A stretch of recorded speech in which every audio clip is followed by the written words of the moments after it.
Alright, sorry about the delay. Welcome back to another thrilling installment of Mecha Mondays. I'm your intrepid narrator, Pilot Fragath, and today we're going to be reading more of Lethal Heritage by Michael A. Stackpole. Excuse me. I think this week was going to be the slightly shorter week to get to the next book portion. Part 4 of the book. Yeah, this is going to wind up being a little shorter. So, the clans are invading.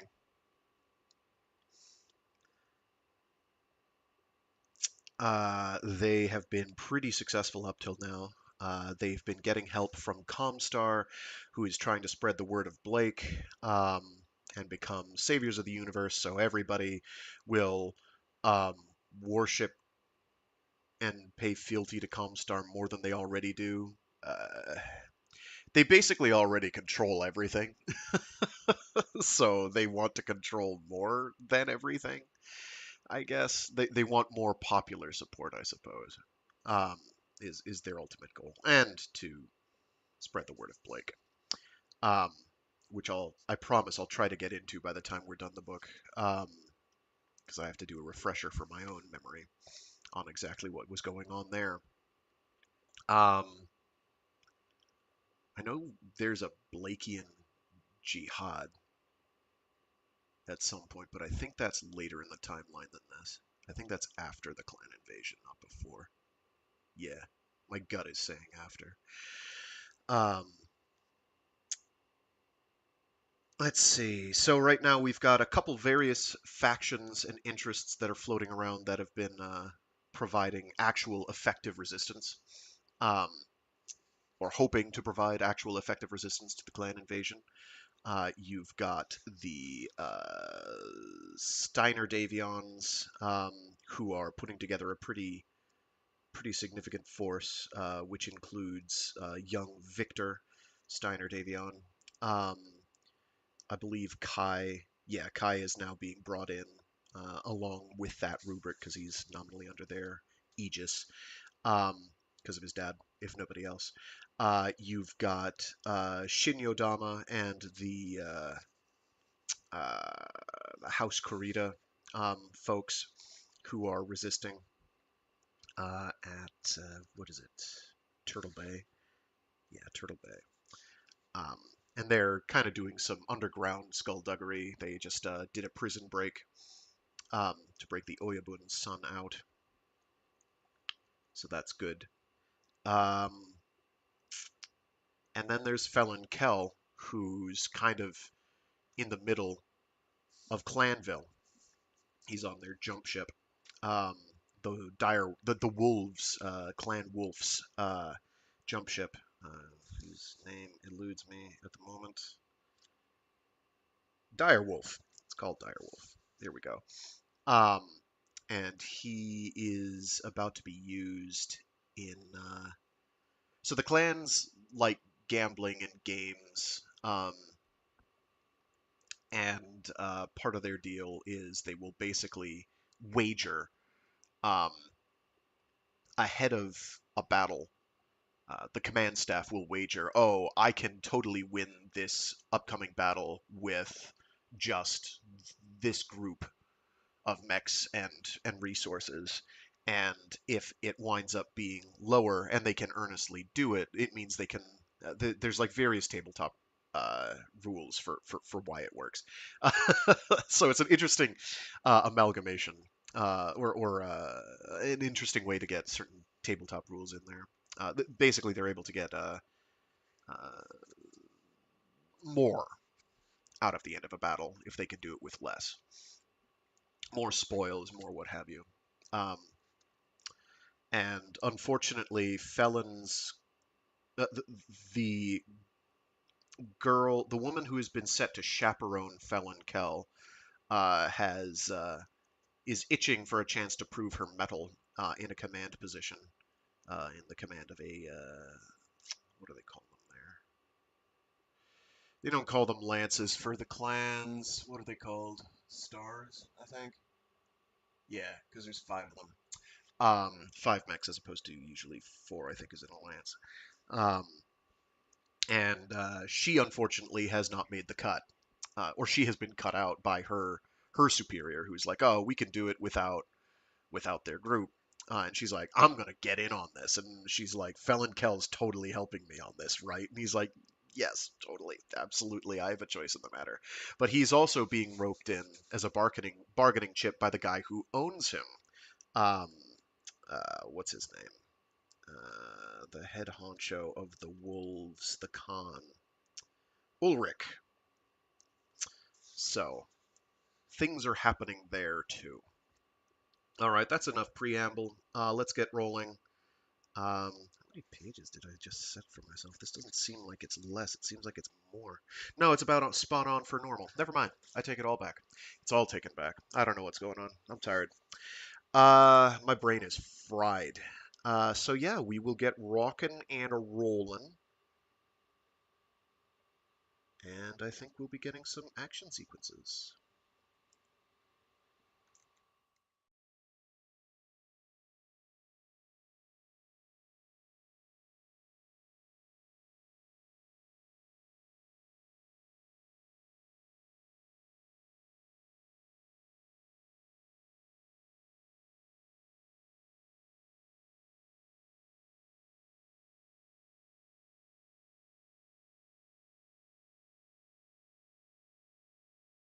Chapter 25. Black Pearl Base, Sudeten. Tamar March, Lyran Commonwealth. 15 June 3050. Unsuspecting, the Thor moved across the holovid screen from the left, snow and thin ribbons of ice glittering from its head and shoulders as it traveled through the blizzard. Tendrils of steam drifted up from the fire-blackened shell of the LRM launcher on the Thor's left shoulder, and other half-melted scars on its body.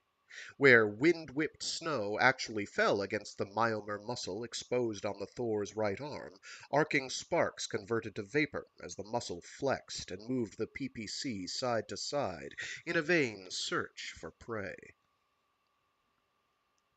Suddenly, the snow exploded up around the mech's legs. Black dirt and shards of armor sprayed into the air to stain the virgin snow as the buried mines savaged the Thor's legs. The giant mech staggered and dropped to one knee. All around it, snow-encrusted Donegal mechs encircled their foe and poured SRM and laser fire into the Thor. Under the hideous barrage, the heavy mech tottered and went down. Victor Steiner Davion looked up from the holovid view screen as Galen Cox dropped into the seat across the aisle from his. So who's talking, though?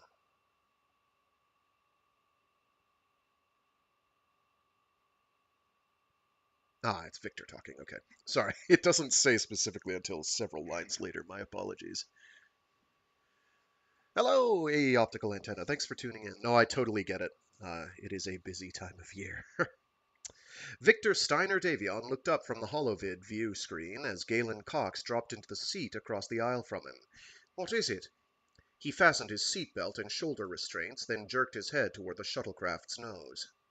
The crew wanted me to make sure you're buckled in. We'll be landing in about 5 minutes. He glanced at the images marching across the holovid screen built into the bulkhead in front of Victor's seat. Do you think there's more you can learn from that? Anger exploded in Victor's blue eyes, but he held back his rage. There has to be more I can learn from it. The 12th Donegal Guards continued to send us sensitive telemetry as we headed out of the system.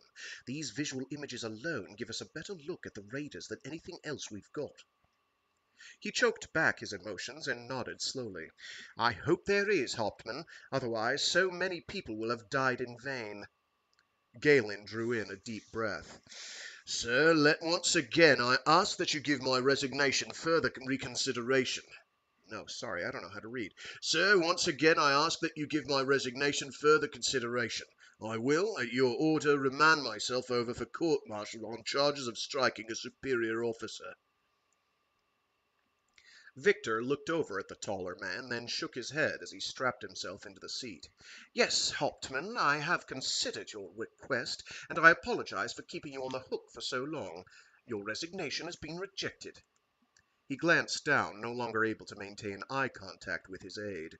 "I admit that I blamed you for preventing me from trying to help defeat the invaders on Trell 1, but no victory on that world would have been possible. I realize that now.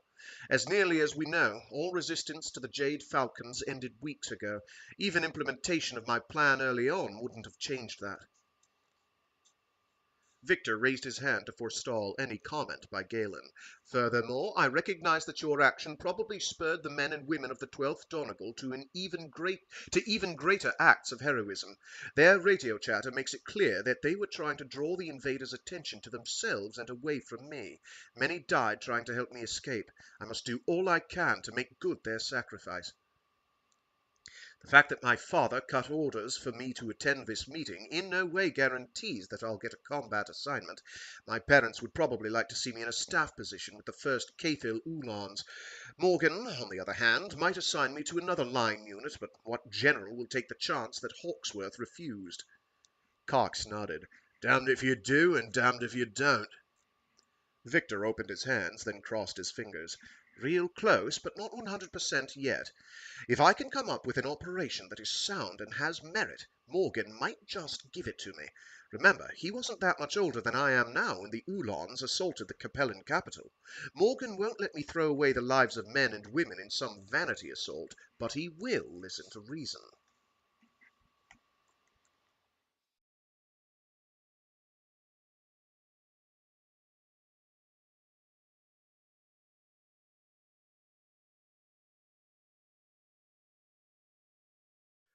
"Looks like quite a reception committee waiting for you, Commandant." Victor turned around on the long escalator and looked through the building's glass wall at the 5 men standing in the blue-carpeted visitors' lounge. "Guess it's Old Home Week." He noticed Galen looked somewhat puzzled. "You know who they are, don't you?" Galen shrugged sheepishly. "I'm afraid I haven't kept up with my reading of Burke's Peerage, Highness." Galen thrust his chin forward. Perhaps I should just have you knock me out and get me through this." Victor shook his head, then surreptitiously indicated the first man in line. "You see the one in the black and gold uniform with the long red hair?" "Do you mean Marshal Morgan Hassock Davion?" When Victor looked back and shot him a nasty glance, Galen laughed lightly. "I'm bound to know the Supreme Commander of the Armed Forces in which I serve, after all." "True," Victor said. "The man next to him is Lieutenant General Andrew Redburn. Before helping Morgan from the 1st Cathil Uhlans, Redburn commanded the Davion Light Guards Delta Company in the Fourth War." Galen's blue eyes focused distantly. "The St. Andre drop on Cochrane's Goliath. I remember that being cited at the War College of Tamar as a classic action of maneuverability and surprise, defeating larger mechs. Didn't he also handle the defense of Gan Sing?" Victor nodded. 3042. Some House Marek troops decided it was time to nibble on the Sauna March to see how badly Bleh. Let's try that again. 3042. Some House Marek troops decided it was time to nibble on the Sauna March to see how badly we'd been damaged in the 3039 war against Theodore Kurita. Andrew convinced them, quickly and forcefully, that any weakness on our part was a figment of their imagination. Galen rubbed his hand over his unshaven chin. "Yeah, I remember that now. I was just coming out of the War College. Okay, so that's who he is. Now, what about those two next to him? Those aren't AFFC uniforms." Victor looked along the line to the next 2 men. Both wore similar uniforms of red jackets and black trousers tucked into knee-high boots. The jacket was double-breasted and shaped as a hound's head with ears that rose to each shoulder and a muzzle that fastened down at the jacket's waist. The older mech warrior had 4 ribbons sewed onto the hound's left ear to represent the unit's commendations. He also wore spurs on his boots, marking him as a product of a Federated Sons military academy. The younger man wore no spurs, and his jacket showed only 1 unit commendation ribbon. The older man is Lieutenant Colonel Daniel Allard. He's the commander of the Kell Hounds and the brother of Intelligence Secretary Justin Allard. Galen squinted at the mercenary. "That's Dan Allard? He seems like he's been around forever." Victor shook his head. The white hair is throwing you off. He takes after his father and went white early. He's only in his 50s, though he's been with the hounds for over 30 years. He was there when they rescued Melissa Steiner in the Silver Eagle incident. Morgan Kell appointed Dan as the Kell Hounds commander when he retired 8 years ago. And the other man, who's he? Victor hesitated for a moment. That's my cousin, Christian Kell. He's a major with the hounds and commands the 1st Battalion. Galen rested a hand on Victor's shoulder. You say that as though trying to convince yourself he is Christian Kell. Now me, I thought Morgan Kell had only one son, the one who died out in the periphery last year. Victor bowed his head. How well you put it, my friend. I do have a hard time believing Chris is Chris because I see so much of his father in him. That was internal monologue. Felon was Morgan Kell's only son. Christian is Patrick Kell's son, but Patrick never knew it at the time he died. 8 years ago, Chris showed up at a world the Kell hounds were garrisoning and presented Morgan with a vertigraphed message from a woman who had been Patrick's lover. It said Christian was Patrick's son. Galen raised an eyebrow. The Kell fortunes are known to be vast, and that would have been right after your grandmother left a huge legacy to Morgan Kell. They had him genotyped to verify the claim, didn't they? Yes, though it was hardly necessary. Victor's senior by 4 years, the tall, slender mercenary towered over him by 20 centimeters and outweighed him by 15 kilos. In the way he wore his black hair and in the structure of his features, Victor saw a familiar face, but it was of a man who was older and who had died several years before his birth. Only his brown eyes mark him as different from his father. I only know Patrick Kell from holovids, but the resemblance is eerie. My mother considers it the clearest proof ever offered of reincarnation, notwithstanding the fact that Christian was born almost a year before his father's death. Huh. Galen smiled quizzically. Where did he go to school? Rising to major so quickly means he must be hot. Victor took pride in Galen's respectful tone. He doesn't talk about it much, but he was raised in the Draconis Combine, speaks Japanese fluently, and is reported to be every bit the demon his father was in personal combat. When he arrived, Morgan retired and took Chris to the Dragoons' world of outreach. For the next 3 years, Chris studied with the best. Rumor has it that Jamie Wolfe even offered him a commission with the Dragoons. He entered the Hounds as a lieutenant. Lieutenant. He's British. He pronounces it funny. He entered the Hounds as a lieutenant, but worked his way up to major through his action during the Ambergrist crisis. That's a fast crowd waiting for you. Galen nodded toward the last man in the group. In that company, the last guy must be death personified. It took Victor a moment to recognize him, then he nodded. Correction. This is the guy Death is afraid of. That's Kai Alad Lau. He's Dan's nephew and Justin's son. You can't tell it by looking at him, or even by listening to him, but Kai is one of the sharpest tactical minds ground out by any of the academies since his uncle or Morgan Hassock Davion graduated. He's got an intuitive grasp of military situations that's unbelievable. In combat situations, he moves a mech like it's grafted straight into his brain. Galen's eye narrowed. I hear a butt lurking there somewhere. What's the downside? Victor shrugged. Given the chance, any chance at all, Kai will second-guess and berate himself into indecision and inactivity. And the damnable thing is, it's not just a lack of self-confidence. He knows he's smart, but just can't allow himself to think he'll be just as smart tomorrow, or the next day, or the next month. When it works, his analytical ability is uncanny at picking out the weaknesses of the enemy. He sounds to me like the type of man you bring in to assess a situation in toto, then confine his part of the operation to a narrow field in which he has little room to assess what he must do. An astute observation, Galen. I think you may well be right. Victor bent and hefted the small bag of supplies given him by the Hegera's crew.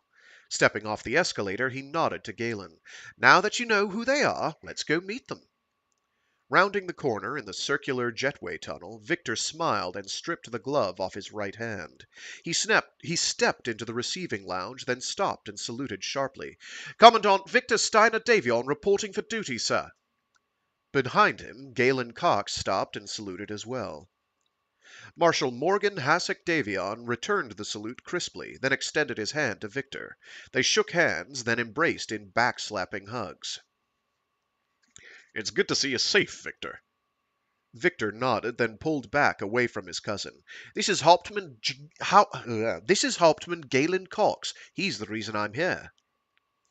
Victor rubbed his jaw. He has a foolproof method for dealing with officers who are foolish. Morgan shook Galen's hand, then turned to the others in the greeting party. You know General Andrew Redburn, of course. Victor saluted Andrew, then shook his hand. It is good to see you again, General. Andrew chuckled lightly. The last time was when they coerced me into giving a speech at the Nagelring. Oh, that's another guy, maybe. No, that's Redburn. He's the guy who was talking to Kai before. Right. It's a big cast in this book. There's a lot of names. And an excellent presentation it was. Victor looked up and met Andrew's gaze. It started me thinking about warfare in a different way, bringing home the awesome power we command in a single battle mech. Victor moved along to the next man in line and offered him his hand. Hello, Colonel Allard. The white-haired mercenary took Victor's hand in a strong grip and pumped his arm warmly. I'm glad to see you here. I didn't think they could keep you away, but I was afraid someone might be foolish enough to try. Victor took pleasure in Daniel Allard's sincere greeting. Thank you, Colonel. I'm glad no one was so foolish as to try to keep the Kell hounds away. With that, Victor extended his hand to the other Kell hound. Greetings, Major. Very good to see you again. The haunted look around Christian Kell's eyes vanished as he bowed, then took Victor's right hand into both of his. I'm surprised to see you here, cousin. There were rumors that you were out in Trell's caverns with a cutting torch and survival knife while the invaders were still crawling over that planet. Victor laughed and shook his cousin's hand. Chris knew that Victor would never willingly have left his station. Crazy rumors, I guess, but I do want another go-round with the Jade Falcons. I owe them for the 12th Donegal Guards, and we both owe them for Felon's life. Chris nodded. A debt we will repay in full. Victor smiled gravely, then freed Chris's hand and turned to Kai. I'm glad to see you here, Kai. These Jade Falcons are unbelievable. Kai glanced down sheepishly, then met Victor's gaze and warm handshake. I'm glad you're here, too. Having greeted them all, Victor became more businesslike. What's the agenda? He asked Morgan. How much time have we? I don't know exactly, Morgan said, but we're scheduled to meet here over the next 8 weeks to study all the data we have on the invaders. By the end of that time, and sooner if necessary, we'll have gathered the troops and supplies needed to implement whatever plans we come up with. Victor looked up at his cousin. Will I get a command? Morgan showed him the barest hint of a smile. You've already been transferred to the 10th Lyran Guards at your present rank of Commandant. Whether or not you'll see combat depends upon what you and the invaders do over the next 2 months. Victor nodded grimly. Well then, I'll just have to prove myself. I may have been born heir to the Lyran Commonwealth and the Federated Suns, but here and now is where I begin to earn the right to rule them. Let us go, gentlemen, he said, pointing to the door. We have a war to plan and to win.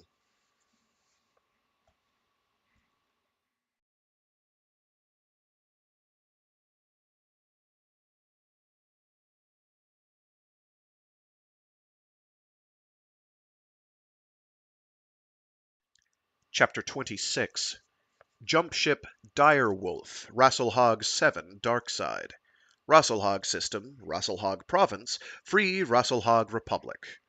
7 July 3050. Water dripping from his face, Felon Kell straightened up from the sink and stared into the eyes of Kenny Ryan's reflection in the mirror. Behind the pirate chieftain, a half-dozen periphery bandits stood in a rough semicircle blocking entrance to the lavatory.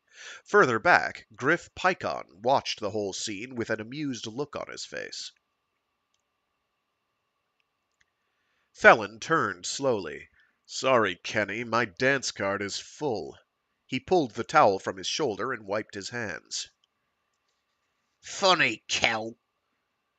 The small, unkempt man narrowed his rat eyes. Real funny. You won't be doing much dancing if we decide to take your kneecaps off. The men backing Kenny smiled coldly. Oh, I get it. Felon smiled courteously. You had a thought, a real thought, and you decided to let me in on it. That's real swell, Kenny, and very considerate of you, but I'm not interested. He turned back to the sink full of soapy water, but a hand on his bare shoulder spun him back around again. You don't get the picture, Kel. Ryan's cruel expression and greasy brown hair reminded Felon of a wet rodent. You've gotten in with that runner and you're getting special treatment. You're going to help us get the same, or we'll make sure she doesn't think you're so pretty anymore. Got it? Ryan started to jab a finger into Felon's chest, but he never completed the move. The mercenary grabbed the front of the pirate's jumpsuit, hoisted him up, then turned and jammed him, butt first, onto the sink. Warm water splashed everywhere and soaked up through the seat of Ryan's pants. Felon's left hand slipped up to grab him by the throat and jam his head back against the mirror. Then he half turned to address Ryan's henchman. If any of you interfere, you'll never visit the bondswomen again. Your choice. Walk away now or look forward to being your own best friend for a good, long time. As the knot of men at his back dissolved, Felon returned his attention back to his captive. I suppose this has been coming for a long time, Quiaf, Kenny. I was hoping you'd behave and maybe even learn how to survive here with the clans. I guess you're just too stupid to do either. Felon released the pressure on Ryan's throat, letting some of the reddish-purple color drain from his face. The pirate nodded his face in a ferocious leer, but his sputtering voice betrayed his fear. You done it now, Kel. I've held 'em back from killing you or hurting you because I told 'em you'd be useful. No more. You're a dead man. The mercenary slapped Ryan once, hard. Don't try to scare me, you jackal. Those monosynaptic evolutionary anomalies think with their gonads, and I just convinced them, without much of a struggle, that my goodwill is their passport to paradise. You also decided, when I first joined this little community, that I could be physically intimidated because of how weak I was back then. Felon's eyes burned angrily. Back then, I was coming off months of chemical interrogation. Now I'm back in form, and perhaps even a little bit better thanks to Rana and Khan Ulrich. I've half a mind to tear off your head and spit down your neck just to prove it to you. Go ahead. Ryan locked both of his hands around Felon's left wrist. If you think you can do it, go ahead. You'll find me a little bit more difficult to kill than you think. The young Kell hound laughed to himself, then released Ryan and took a couple of steps back. I'm not going to do it, but not for the reasons you think. You haven't learned the first thing about these people or our status among them, have you?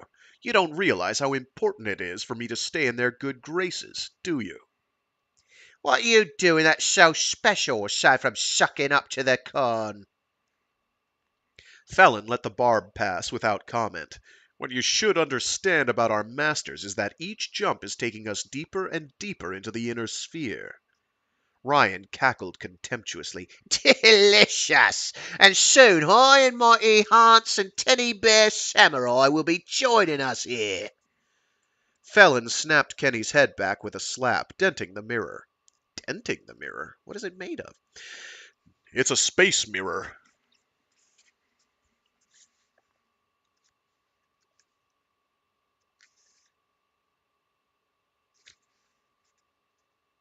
It must be bendable. Honestly, all you need for a mirror is something with the appropriate surface reflectivity. What's that called? The measure of reflectivity. Oh, I used to know that off the top of my head. It's not albedo. That's, that's also reflectivity, but it's not the one I'm thinking of. Never mind. Doesn't matter for purposes of this. Felon snapped Kenny's head back with a slap, denting the mirror. Idiot! This isn't some holovid drama or staged Solaris championship. People are dying in droves. The clans people are toying with us. They only send down enough troops to make it a good fight. You remember how quickly they went through your people? That's happening all across the inner sphere. The pirate tugged unconsciously at the braided cord encircling his right wrist. Why should I care about that? Why should I care whether or not the others are getting what I got? He spat at the floor. The scorn in Ryan's voice echoed through Felon's head. He's right, Quiaf. It's the arrogance of the successor states, the same sort of blind stupidity that got DJ killed, that's making them vulnerable to the clans. You can see, just from working with Ulrich and Lara on the Rasselhag bid, that the clans are not invincible. Others should be able to see the chinks in their armor too, but they're too busy hanging on for retirement or studying up to win the next promotion. They just don't think anymore, and you don't owe them a thing. He shook his head to clear away such thoughts. Civilization is dying around us. The clans strip away the best and brightest from the worlds they take. They impose martial law. They're crushing Rasselhag and destroying the hopes of millions. Someone has to stop them. So that's how you ration. Yes, no, that is Ryan. So that's how you rationalise collaborating with them, Quiaf. Ryan's use of the clanner term shook Felon. Is the desire to stop the clans enough to justify betraying my own people until I can accomplish my goal? Am I trying to atone for the breaches of trust I committed under interrogation, or am I helping Ulrich for other, more personal reasons? I can't hide behind the fact that they're attacking Rasselhag, where the people despise mercenaries. I've helped Ulrich plan a campaign that will not lose. Am I playing Judas to the successor states to avenge myself on Tor Miraborg and my peers at the Nagelring? He swallowed hard. As things stand now, no force can defeat or even slow the invaders because no one knows enough about them. Each of the clans has its own way of pacifying the planets it takes, and the Wolf clan seems to be the least harsh. In fact, when they move, the Wolves leave little more than a token garrison force to work with the existing governmental structures to maintain order. Conquest by the Wolf clan is probably no worse than the ordinary Sorry. Conquest by the Wolf Clan is probably no worse on the ordinary people of a world than being conquered by a rival lord in the constant warring among the successor states. There's another thing, too. The mercenary met Ryan's gaze. Right now, the Precentor Marshal and I are the only people who have a rapport with the invaders. We're the only ones learning how to deal with them on a personal basis, which means we could act as intermediaries between the clans and the rulers of the successor states. We might just be able to bring this war to a close sooner, so fewer people have to die. Ryan spat on the floor. You're a dreamer and a captive. They're using you, and when they're done with you, they'll discard you like a spent shell casing. You may be right, but at least I'm trying. Felon glared at Ryan. I don't like thinking of you and me as members of the same species, but we're on the same side in all this. And, yes, I might be betraying part of the successor states to the invaders, but I'm giving it over to the Wolf clan. If the wolves become ascendant, then maybe I'll be in a position to exert some influence. Kenny Ryan ground his teeth together. I was wrong. You're not a dreamer, you're a fool. Paint whatever face you want on it, Cal. You're a traitor to your people.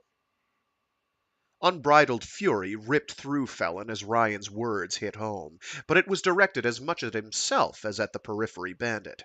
No, it's not like that. Think whatever you want, Kenny. It doesn't matter to me. I may not owe the people of the inner sphere anything, but I'll be damned if I'm going to stand by and see these clansmen slaughter innocents.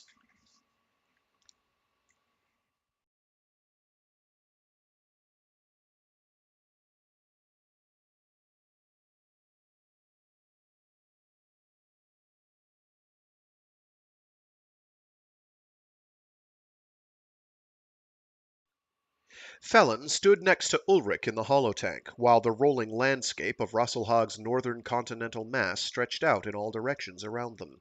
As they walked forward, new terrain scrolled up over the rounded horizon. In response to a command Ulrich had given upon entering the tank, the world remained lit as if it were only several hours past dawn no matter where they stood. Felon pointed to the south where a thick tropical belt girded the world's equator. This is the first thing you can discount that the Ghost Bear's Khan is not likely to ignore. Scale up to 1 meter equals 15 kilometers. As the he's giving the computer commands. Sorry. Scale up to 1 meter equals 15 kilometers. As the computer complied, flattening out the horizon and increasing the resolution of the topography, a large urban settlement on a narrow bay materialized. That's Firebase Tier, home to the 3rd Rasselhag Freemen. They're a tough battle mech regiment with some battle experience. They're normally based on Candace, but we've recently moved here to reinforce Rasselhag. However, they won't be much of a factor in your battle. Ulrich frowned. Explain. Felon smiled. Ages ago, when people first settled on Rasselhag, they ran into a little problem with a virus native to the planet. The Khan nodded and rubbed his hand across his jaw. Yes, the Fenris plague. I had forgotten about that. Surely they have conquered it, Quiath. The mercenary nodded. Yes, soon after the world was colonized. But over time, the strains became less virulent as they mutated. The deadly form of the Fenris plague ceased to exist centuries ago, but milder cousins of the virus still crop up. Each year, starting in July, the new virus gets its start in the tropics and works its way around the world. The Freemen have been scattered around to keep all the troops from getting sick at once. Most of the unit is on leave during virus season, which is just as well because the tropics are unbearable during that time anyway. The clan leader shook his head. What do you think are the chances the Freemen will have been recalled to oppose us? The chances are about 50-50 because the government has a problem. If they recall the troops to Tyr, many of them could get sick because they have developed no immunity. If they move equipment out to staging areas so the Freemen have their battle mechs, the chances of the current virus being spread around the world that much faster are incredible. Furthermore, even if the Freemen are scattered around in company-level units, they're not likely to be much of a threat because they'll be reacting to your strikes. Their transport network isn't likely to be very quick, especially if you control the skies. Ulrich nodded in reluctant agreement. That brings us to another point, aerospace superiority. The reports from the Ghost Bears indicated that the aerospace regiment of the 1st Rasselhag Dracones was an elite unit that could give us considerable difficulty. The report was correct in its assessment of the Dracones. Even so, I think there's a way to neutralize them. The Khan watched Felon closely. Yes? Felon rubbed his sweaty palms against the breast of his jumpsuit. Dracones are the elected prince's honor guard and bodyguard regiment. They are formed along the lines of Davion regimental combat teams and consist of Rasselhag's most elite warriors. Their strength is deceptive, especially in aerospace fighters, because of how they're organized. Mech companies have 4 lances, not 3, and missile support lances often have 5 or even 6 battle mechs in them. The mercenary clasped his hands at the small of his back. As I understand your unit organization, a single battle mech, 2 aerospace fighters, or 5 of your elementals are called a point, and 5 of those make up a star, a unit roughly analogous to what I call a lance. The Dracones Aerospace Company, unlike others in the successor states, puts 4 fighters in a lance, not 2. That means a full regiment runs with 108 fighters, a formidable force, no matter what technological advantages you have over them. Ulrich nodded, conceding the bondsman's last point. As you noted in the last briefing session, the extended range of our weapons does not work well in tight fights, which are exactly what inner sphere pilots are used to. So how do we eliminate the flying dracones? I said neutralize, not eliminate. Felon took a deep breath. Elected Prince Haakon Magnusson of Rasselhag was an old anti-Kurita revolutionary from Alshane. In his fighting days, they called him the Silver Fox. Actually, he's not that old, but his career as a terrorist on behalf of Free Rasselhag predates independence by many years. He's uncomfortable with pitched battles. In fact, the hit-and-run fights that have given the Ghost Bears problems are a result of his people using their old tactics against them. The Dracones are his bodyguard and are as loyal to him and his ministers as the Smoke Jaguars are to the Ilkhan. The way to pull the Flying Dracones off is to give them a mission, getting the Silver Fox to safety. If you don't hit Reykjavik in the first pass because, operating on mistaken information, you assault Asgard, the new capital they are building, the Silver Fox will have a chance to bolt. He'll head for a jump ship at the Nader jump point, believing that as long as he has freedom, he can one day throw you back. Ulrich smiled appreciatively. If Magnusson escapes and our aerospace fighters shadow him, the Dracones will have to stay out with him all the way to ensure his safety. They'll end up jumping out with him. The Kell Hound nodded. Not only that, but his survival means other worlds in Rasselhag will not capitulate easily. You've developed a good method of bringing conquered worlds to heel by permitting them a certain amount of sovereignty. That's a salve to the egos of the Rasselhagians, and makes them far more cooperative. I gather, from some of the reports I've read, that the Ghost Bears and Smoke Jaguars haven't learned that technique yet. Ulrich interlaced his fingers, then pressed them together against his lips. Let us just say that their philosophical outlook does not allow them the flexibility that could assist their quest. He closed his eyes for a moment. That would leave us with the Dracone ground forces and the first Rasselhag freemen to deal with. Right. The Freemen should be easy to handle. They're stationed on the South Polar Continent, which is in the middle of its winter right now. Though they're specialists in cold weather fighting, and reportedly revel in battles that take place in the continual dark and blizzard conditions of the winter, the icy flatness of the terrain make them extremely vulnerable to the extended range capabilities of your mechs. I would suggest battle mechs with large complements of energy weapons because the cold can affect missiles and the loading mechanisms for projectile weapons on even the best machines. I concur, said the Khan. What about the Dracones? Felon sighed heavily. They're good, and they have infantry and armor support. I think the only thing you can do is slug it out with them. Perhaps your armored infantry can harry the armor and slow it down. The Dracones might accept free passage from the planet so that they can join the Prince, but I think that only has a slim chance of working. Slightly better might be an offer to make them part of your garrison here, especially if you threaten to bring in your own mercenaries to do the job if they don't agree. The clansman beamed suddenly. An excellent suggestion. That is just what I might do if I win the bidding. Ulrich looked away, already concentrating on the battle he would wage with Bjorn of the Ghost Bears. Almost as an afterthought, he asked, Anything else, Queen Egg? Af, Khan Ulrich. Felon saw by Ulrich's reaction that he had expected a negative response. I can't let happen to Rasselhag what happened on Turtle Bay. I know of something that will guarantee you win the bidding. Let's try that again. I know of something that will guarantee you win the bidding. For the first time, Felon saw uncertainty on the older man's face, and it worried him. Have I overplayed my hand? Have I made myself a danger to him and the clans? Ulrich's features settled into an impassive mask. What is it? Now or never. Bid away the dire wolf. The mercenary's answer brought a momentary look of shock to the Khan's face, but it faded quickly. You do not know what you are suggesting. Even as Ulrich spoke, his gaze flicked over Felon, seeming to reassess what the bondsman had become. Felon straightened up. I believe I do, Khan Ulrich. The Kell Hound suddenly found his mouth going dry.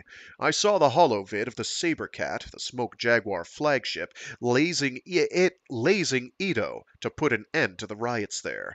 I watched as missiles leveled buildings and lasers stabbed down from high orbit to melt the streets. The Sawagashi River boiled away to nothing.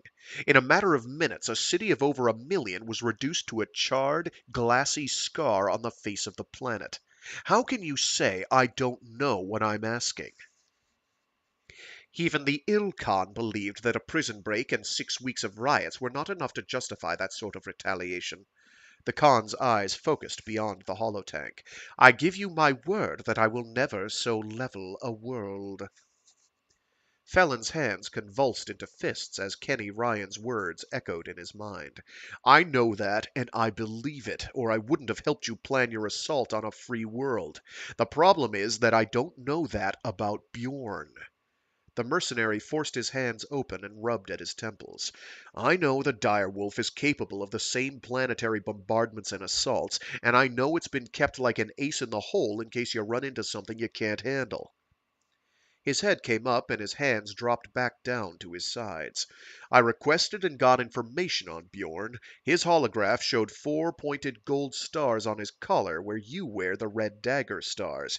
Rana told me the red dagger stars indicate someone who is a mech warrior, and that the gold stars are worn by those who come up through the orbital craft branch of your services. That tells me that Bjorn, no matter who or what he has advising him, is going to be dependent, consciously or unconsciously, on dropship and jumpship resources. Because Rasselhag actually does lie in your invasion zone, you will bid first. I know that the winner of the bidding has the right to bring down as much force as he offers in his first bid, and I know the first few bids are preliminaries to set the stage for the bidding war. Felon felt the pulse pounding in his temples, but made no attempt to control his anger. If your bid does not include the direwolf, Bjorn will have to eliminate the Ursa Major from his first offer, or he will concede defeat with the opening bid. You'll put him off balance from the start. He'll never get back online quickly enough to oppose you effectively. The Khan's face hardened. This is not how things are done. There is a formula to the bidding. You are asking me to violate the tradition that governs our ways. That's right. I remind you, however, that it was my reputation for unorthodox action that made you ask for my assistance. There it is. An unorthodox action that will win you the right to take Rasselhag. I will do this. Ulrich's cerulean eyes became slits, and I will endure whatever are the consequences of such an action, but only if you will give me something in return. Felon hesitated. What can I give you? I am your bondsman. You already own me. The Khan shook his head slowly. I have made you privy to military secrets and classified material. To obtain your help, I have made you a severe threat to the invasion and to the clans. So much so that whether I succeed in the bidding or not, I believe the Ilkhan will ask me to destroy you. A pain flashed through Ulrich's eyes. It would not please me to do so. I've blundered onto my own vibramines. A sickening void centered itself in his stomach. I was foolish to believe that Ulrich would not have recognized what sort of monster he'd created by giving me the data needed to help him. The assault will be as bloodless as possible? Ulrich nodded. Once the world is pacified, you may accompany me on an inspection. Well bargained and done. Felon swallowed past the Naranji-sized lump in his throat. Naranjis are like oranges, I think. I give you my word, as a mech warrior, that I will not attempt to escape or communicate what I know to anyone without a directive from you. Before you owned my body, now you own my soul.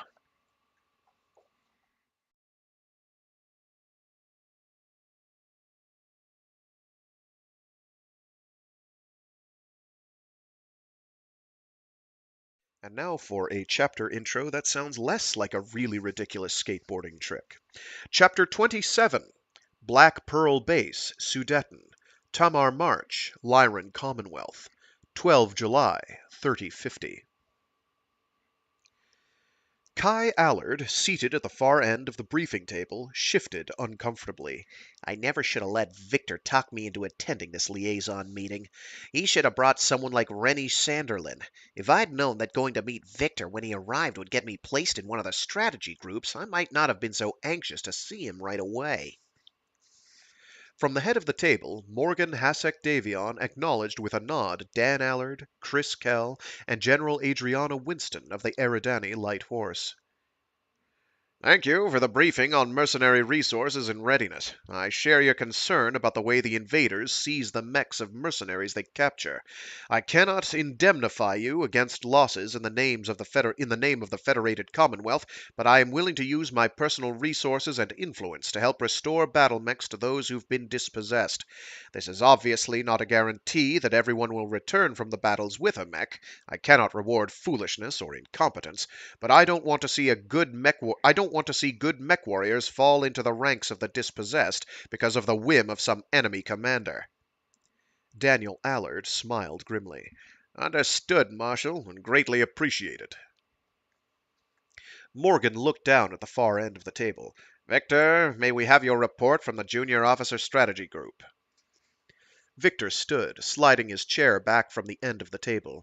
As directed, we studied all the information currently available on the invasion. As we all know, the invaders have superior mechs that outgun us and are heavily armored. Their range extends well beyond that of our mechs, which gives them an almost unbeatable advantage on the ground. In the air or space, however, our aerofighters can reduce this range advantage because of superior mobility over ground-bound mechs, but the increased weaponry and armor still causes problems. Victor punched a couple of keys on the keyboard he'd plugged in at the end of the table. Over the middle of the black briefing table, a computer-generated hologram came into focus. The left half of the object appeared in vector graphics, with a series of notations pertaining to design appended. Shiny metallic flesh coated the other half, giving the image a more humanoid appearance. Besides improved mechs, the invaders have these armored infantry soldiers. Because they can jump significant distances and are exceptionally hard to kill, we've taken to calling them toads. From the little we can see in holovids, the armor makes the infantry personnel immune to at least one shot with anything under a PPC or heavy autocannon in damage potential. We have nothing even roughly analogous to this branch of their army, and the Toads have actually destroyed scouting lances on their own. Andrew Redburn, seated at Morgan's right hand, lifted a finger to draw Victor's attention. Have you a rough equivalency rating worked out? Victor looked down. Kai? Even though he knew the answer, Kai typed furiously on his note-puter. The machine's answer reconfirmed the numbers floating around in his head.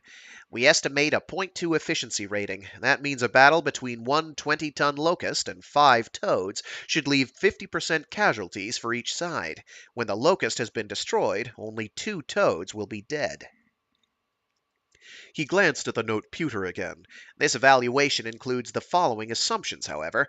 First, that the Toads would be using nothing heavier than their SRMs and small lasers, and second, that the Locust pilot had significant trouble targeting the Toads because of their high mobility.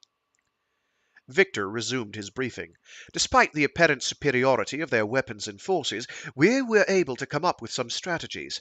Lieutenant Allard produced these ideas through analysis of the available data. I'll leave it to him to explain the information. Kai shot Victor a surprised look. His mouth going dry, he stood up slowly. Please, God, don't let me screw up. I didn't realize I would be doing more than answering questions today, so I haven't prepared a briefing document in advance. Remember, please, that all of this is really preliminary work. I mean, it's been checked over, but I've not had a chance to review it in light of the new data that may have come in over the last 3 hours, so I... Morgan Hasek Davion raised his right hand. At ease, Lieutenant. We'd just like to hear some of your observations. God grant us enough time that we won't have to fall back on strategies still in the gestation stage. Thank you, Marshal. Morgan's words reassured him, but Kai's heart continued to pound and his voice trembled slightly. His glance flew toward his Uncle Dan, who smiled encouragement. After typing a request for information into his note-puter, he took the keyboard from in front of Victor and called up a chart that replaced the toad image over the center of the table. This is a chart of the apparent range advantage the invaders' weapons have over us. As you can see, the ratio is roughly 3 to 1. What we can hit at 100 meters, they hit at 300 meters. As you can see, the ratio is roughly 3 to 1. What we can hit at 100 meters, they hit at 300 meters. Their weapons are probably not more powerful than ours, but they can do damage at longer ranges because of better targeting systems. Kai hit another button on the keyboard, and 2 new columns sprang up next to the ones indicating effective range. The new columns stood roughly the same height. These columns indicate the mean number of targets any one pilot shoots in an exchange. These columns indicate the mean number of targets any one pilot shoots at in an exchange of fire. You can see that our pilots average 1.32 targets per salvo, while the invaders average 1.097 targets per salvo. That may not seem like a significant variation, but it is. Looking at the modal data for our troops, based on figures from as far back as Galahad 3026, our pilots seem more comfortable with selecting more than one target in an engagement. Though this might be attributed to the closer range of battles typical of the Succession Wars, the invaders may prefer to concentrate on one foe to the exclusion of others. We must bear in mind, of course, that our universe of data for the invaders is limited at best. Chris Kell looked over at Kai. Do you mean they prefer to fight one-on-one like the Corrida warriors, issuing challenges and the like? No reports indicate challenges offered or accepted by the invaders during a battle, Kai replied, his anxiety beginning to fade. It's my guess that the invaders have a highly coordinated method of attack. More likely, the unit commander allots targets, and the warrior considers it a matter of pride to finish off his own foe. We've seen them allowing a lance mate to personally finish a target, even though it might be quicker for the whole unit to kill off the enemy. The young mech warrior typed another order into the computer. The chart reorganized itself into holograms of several items. Because of this tendency to fight against only one foe at a time, and because of their increased range potential, it struck us in the junior officers group that decoys and sensor overloads could be effective against the invaders. It would mean modifying some anti-personnel type weapons and their distribution over fields of engagement. The first item here is the standard M1423 pop-up mine. When stepped on, the mine shoots its charge into the air and then explodes. Normally, we include a shrapnel device to set it to explode a meter above the ground to kill infantry, but that would be ineffective against the toads or mechs. But if we use a white phosphorus explosive that would detonate 10 to 12 meters above the ground, the explosion should burn out infrared scanner cells. The other charges, filled with magnetized chaff and even paint, could block MagScan and VisLight scanning devices. A hastily typed command magnified the second item. This is a standard training course decoy. Back on Scandia, these are used to project the images of tanks and mechs on the live fire range. Seeding a battlefield with these, especially if they're modified to cycle on and off from within a mech, would give the illusion that our forces are much larger. It would also give the invaders a legion of targets, only a few of which are legitimate. If nothing else, it would distract them and create difficulties in selecting targets. At best, a phantom army could soak off toads or even a lance or two of mechs, long enough for us to withdraw or even lure the invaders into ambushes. General Winston frowned. Given their improved technology in a number of areas, how can we know these decoys would fool their mechs? Good question, General. Victor smiled easily. A report from Barcelona described the Jade Falcons ripping the local militia training course to pieces. Someone had left it up and running as they evacuated the base, more by mistake than because of any plan. Chris Kell smiled wolfishly. How'd they do? Victor sobered immediately. Good enough that I'd prefer they shoot at decoys than at me. Morgan leaned back in his chair. Interesting. By equipping our own mechs with override programs, the decoys wouldn't distract us. Also, by having some decoys functioning only on IR or mag scan levels, we could create even more confusion. He grasped the arms of his chair and leaned back with a satisfied expression. Thank you for your analysis, Lieutenant. It gives us good material to work with. It would definitely require some preparation, though, which brings us to the biggest problem identified by the senior officers group. We have to know where the invaders will strike before we can go into action against them. Kai, halfway into his seat, straightened up again. Forgive me, sir, but that is not wholly true. Morgan hesitated, then nodded quickly. I see your point. All of these things could be deployed by Air Force. All of these things could be deployed by air before we actually meet their forces. I stand corrected. Still, finding the enemy and learning where they will strike is a major problem. Kai opened his mouth, then looked back at Victor. Go ahead, Kai, Victor encouraged him. It's your idea and one I support fully. Kai swallowed hard. Why you believe in me, I'll never know, but it means more than you can imagine. Forgive me again, Marshal, for speaking out of turn. No, go ahead, Lieutenant. This is why we have these meetings. Perhaps our ossified brains miss something.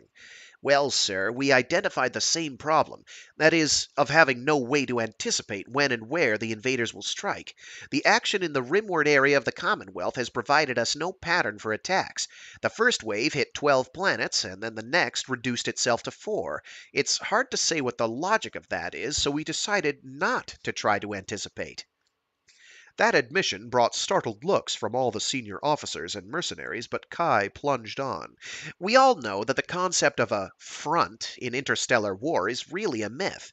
Supply lines do trace themselves through various systems, but because of the vast number of stars never deemed worthy of colonization, there are countless other recharging stations for Kearney Fuchida drives all over. Kai looked to his uncle. Colonel Allard will recall, I believe, that the Kell Hounds used an uncolonized star as a recharge point 23 years ago in the rescue of the Silver Eagle. Marshal, you and General Redburn will also recall using uncolonized stars during the first Cathil Ulan's invasion of the Capellan homeworld. Because of the threat of a drive failure, most transit routes are planned through inhabited systems so help can be obtained in emergencies, but we all know that's not the only way to get around. This has already been stated, Lieutenant. General Winston broke in impatiently. It's because of such systems that we have no way of knowing where the invaders will strike. Kai nodded enthusiastically. Agreed. The invaders hit us on inhabited worlds because they know that's where they'll find us. Conversely, the only places we know to find the invaders are on the worlds they've already taken. Because there is no front, we can ignore the worlds they've targeted in their current push and hit the worlds they took most recently. We have to hit them where they are, and if we start to cut them off from wherever their supply bases are, their offensive will have to turn back on itself because they'll be losing ground every time they take a new world. It stands to reason, then, that they'd use their best troops as their vanguard, Victor chimed in. Their elite troops are conquering worlds, not garrisoning worlds already taken. We have to assume that their garrison troops are not as good as the conquerors. If we pit our elite units against their chaff, and avoid getting our good units ripped up by their elites, we can slow down their juggernaut. Dan Allard winced. What if their garrison troops are as good as their elite troops? Then all the planning we do is for nothing. Kai shrugged helplessly. They'll just rip us up no matter what. Morgan steepled his fingers and watched the two junior officers at the far end of the table. Your analysis and strategy are interesting, and at the very least unusual. Not bad for just over a month of study and work. By the end of our time here, I expect a working proposal concerning this strategy, including likely units to be used and a suitable target. Before he could issue any more instructions, a knock at the door interrupted him. A staff aide entered the room and handed the flame-haired marshal a small yellow slip of paper. Morgan read it, then dismissed the aide with a brusque nod. Brusque. He waited for the door to close before speaking. Our time to plan has been cut down, my friends. Kai felt a cold set of talons rake up through his middle. What has happened? What have the invaders done now? Morgan pressed the paper flat against the tabletop. I need your final reports in 14 days, no less. The invaders have just hit Rasselhag.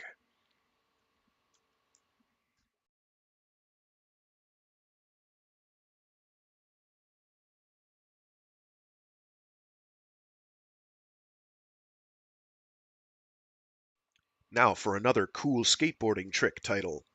Chapter 28. First Rasselhag Dracone's Briefing Room, Reykjavik, North Rasselhag, Rasselhag Province, Free Rasselhag Republic, 12 July 3050.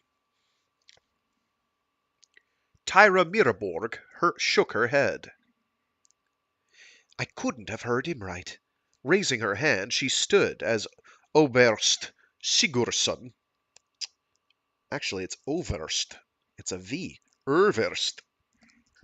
Överst Sigurdsson. Raising her hand, she stood as Överst Sigurdsson acknowledged her. I'm not sure I understand what you just said, Överst. The hawk-nosed leader of the Dracones moved from the glare of the overhead projector at the center of the amphitheater. What don't you understand, Captain? I thought I explained it all quite clearly. The irritation in his voice ridiculed his question. What don't you understand, Captain? I thought I explained it all quite clearly. The irritation in his voice ridiculed his question. Tyra lifted her head proudly and glared down at him. I fully understand the desperate situation of our forces, Oberst. I understand how devastating is this attack on the Republic's capital. What I do not understand is why you're ordering the Aero Wing to stay out of the battle. She looked at the other aero pilots in the room. You've already given your mech warriors their assignments and sent them out, but then you call us in to say that we're to stay out of the fight. That, sir, makes no sense. Sigurdsson laughed coldly. Spoken just like the daughter of the Iron Jarl. Don't worry, Captain. You'll get plenty of opportunities to win yourself medals in the future. Fury shook Tyra. Sir, that is not my concern at all. She spread her arms to take in all of the pilots in the room. We're warriors, damn it, and it's our right and our duty to be attacking this enemy. We deserve the right to make sure that our comrades, earthbound though they might be, do not fight alone. Sigurdsson let the other pilots murmur their agreement with Tyra's sentiments, then cut off all discussion by slapping his wooden pointer against a front row chair. The pointer splintered with a sharp crack that produced immediate silence. Let me answer your unspoken question, Captain. Did I send out my troops with the mistaken impression that they would get air support? The answer is that those troops know you will not be there to cover them. In short, the other half of the Dracons know I'm sending them out to die. It wasn't any easier telling them that than it is to tell you that I need you alive. The Oberst waved his left hand back at the image still projected on the wall. A map of Rasselhag's northern continent. It showed where the invaders had landed and gave approximations of their strengths. You can see everything as well as I can. The invaders have erroneously selected Asgard City instead of the true capital of Reykjavik as their target. We can now deploy our ground troops to intercept their troops as they return to the capital, but they will have to pay very dearly if they hope to take it. And the reason our people will fight so hard is because the enemy's error gives you the opportunity to evacuate the Silver Fox from Rasselhag. If he lives, the Republic lives. If the Republic lives, then our sacrifice is not in vain. Tyra heard both the bitterness and the plea for obedience in Sigurdsson's voice, but she could not leave it alone. Oh, first, it will not take a whole arrow regiment to fly cover for the elected prince. Give him a company. Let the rest of us help you. Sigurdsson shook his head. No, and that is final. We might not need a regiment to get Prince Hakon off the planet, but we might well need that regiment to ensure his safety in the systems through which he will have to travel. The hopes and dreams of billions will be in your hands. May the gods speed you on your way and safeguard each and every one of you.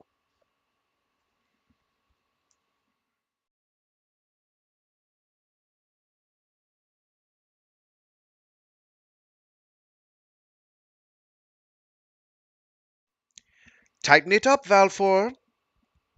Tyra glanced at the tactical readout on her auxiliary monitor. Stay with us, Marnie, or you'll be left behind. Roger, Captain. I hope you meant that, Lieutenant Ingstad, because this is no time for solo missions.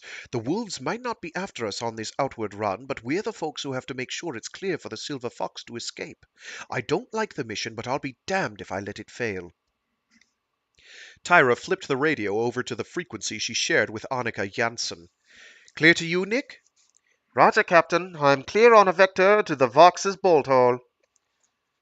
Frustration tinged Janssen's words. I know what Ingstad is thinking, but I bet you and Carl are thinking it along with her. We're supposed to safeguard the prince so he can get away, but I don't like the idea of leaving the rest of the Dracons behind, no matter what Sigurdsson said. Damn it, they may be ground pounders and mud marchers, but... They're our ground pounders. Tyra completed the sentence. I know, I don't like it either. Let me see if I can do something about it. Tyra switched the radio to the TACCOM frequency. Valkyrie flight reporting in. Rockblad vector is clear. Roger. A distant voice crackled back through the speakers in her neuro helmet. We have Viking flight 5 minutes behind you, then Fox flight will appear. Rendezvous in 15 minutes. Vector res Yucca for outbound travel. Affirmative, TACCOM. Valkyrie flight transferring from 8,000 meters to the deck to continue sweep. Tyra crossed her fingers and tried to keep anxiety from her voice. Can you authorize mission status transfer, TACCOM? Weariness filled the radio operator's voice. You and every other pilot in this Air Force. No can do, Valkyrie leader, but you'll do it even if clearance isn't given, won't you? I am ordered to forbid you to change heading to 271 and drop to Nape. I am further ordered not to tell you that 25 kilometers out we have a reported contact. Be careful and be back in 15. Thanks, TACCOM. You can set your chronometer by us. Tyra opened a frequency to the 3 other members of her flight. Heads up, change to course 271 and glide on down till the trees tickle your undercarriage. We want to go in at 800 kph, which makes contact just over 2 minutes off. Stay close. We'll have time for a couple of passes. You get hit and come back here. We're out on Resjuka vector in 15 minutes, and I don't want to leave anyone behind. Got it? Tyra got 3 positive responses, then stood her Shilone. I meant to look up how that's pronounced. Shilone. If anyone is more familiar with the pronunciation of that, please do not hesitate. Shilone? Shilone? Shilone! My Shilone. Tyra got 3 positive responses, then stood her Shilone on its left wing and pointed its nose at the ground. Wait, she stood it on its left wing and pointed it at the ground? Okay, sure, whatever. She watched her airspeed indicator as the wing dropped like a rock toward the planet below. Feathering her thrust vectors, she trimmed the craft's tendency to shift pitch in the atmosphere, then pulled its nose up to transform the steep dive into a glide that sent her streaking across the face of the planet. Once down on the deck, Tyra engaged the Nape guidance system. Under computer control, the Shilone raced 500 meters above the landscape that spread out beneath her like a rumpled blanket. The forests became an evergreen blur that seemed to stretch on forever, except when the computer bounced her up and over a gray granite ridge. Even within the close confines of her cockpit and neurohelmet, the roar of wind rushing past reached her and set her heart beating faster. As her flight came over the last mountain barrier and moved down into the Asgard Valley, Tyra switched off the Nape computer and engaged the tactical computer. Once again, a holographic composite representing the battlefield below filled the space between her and her instruments. The targeting light appeared on her faceplate, and the armrests rotated until they filled her hands with triggers. All her weapon systems came online and reported 100% operational. Nick, you and I go in first. Val 3 and 4 hang back, then follow us. Tyra kept her hands steady on the triggers as the Shilone glided in like a hawk over a meadow. She took the fighter down to 25 meters above the ground, flying more by feel than conscious process. The neurohelmet enabled her craft to use her own kinesthetic sense to keep it skimming the valley's golden, grassy carpet. Then, suddenly, targets appeared on the holographic display at more than 3,000 meters out. At 800 kph, extreme range passed to close range in the blink of an eye, but that hardly mattered. Tyra hit the firing buttons for her 3 lasers. The ruby beams raked the mechs massed below, vaporizing armor and setting the grass ablaze. Over the invaders, Tyra boosted the Shilone's nose into the air and punched out a flight of the aft arc short-range missiles. As they exploded among the mechs, she rolled the fighter, then swooped up and out of her enemy's range. Excitement filled Annika's voice. Beautiful, Tyra. They didn't expect us, and they didn't have time to track us. We left some armor hanging, but they're still heading toward Asgard City. Tyra leveled out at a kilometer and turned to watch Karl Niemi and Marnie Ingstad make their passes. Both slayers flew over the terrain like vultures racing to a carcass. Laser bolts stabbed through the cloud of ashen smoke surrounding the invaders. Because of the smoke, Tyra could not make out any actual damage done, but a roiling ball of golden fire erupting out of the smoke told her that at least one invader's fusion engines had exploded. As both fighters banked up and out of the smoke, she opened the radio channel to them. Great shooting, Nick. Crossing pattern at 0.1 click. 3 and 4 set up for a similar run, but rotated 30 degrees. Go now! Annika's fighter slipped from its position on Tyra's left wing and spiraled around until it appeared half a kilometer below her and off her starboard bow. Tyra dropped her Shallone's nose and began a slow turn to the left. Set up at 90 degrees to Annika's angle of attack, she leveled her dive out and came in at 500 meters. She let a full flight of LRMs announce her arrival. The invaders fired back along the missile's flight path, but Tyra had closed so much ground in that short time that their counterattacks passed beneath her. Even as a couple of invaders realized their error and started to adjust their aim, she began her strafing run. She held her right thumb down on the firing stud and tightened up the first two fingers of her left hand on the trigger buttons under them. Ruby lasers slashed through the smoke, and subsidiary explosions told her she'd found vulnerable targets within the enemy host.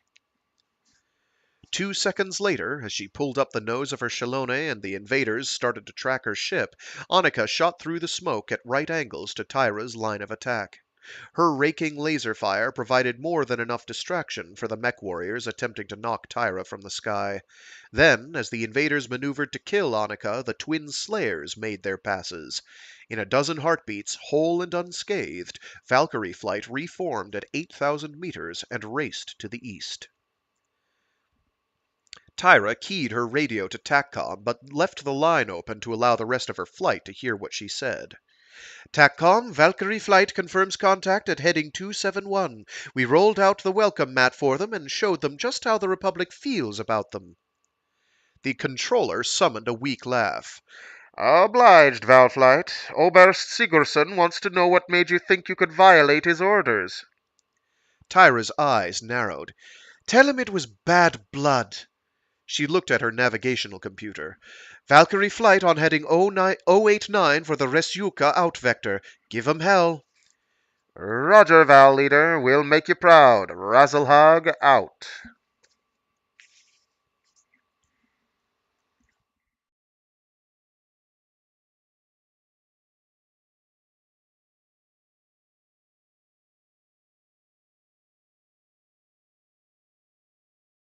Chapter 29.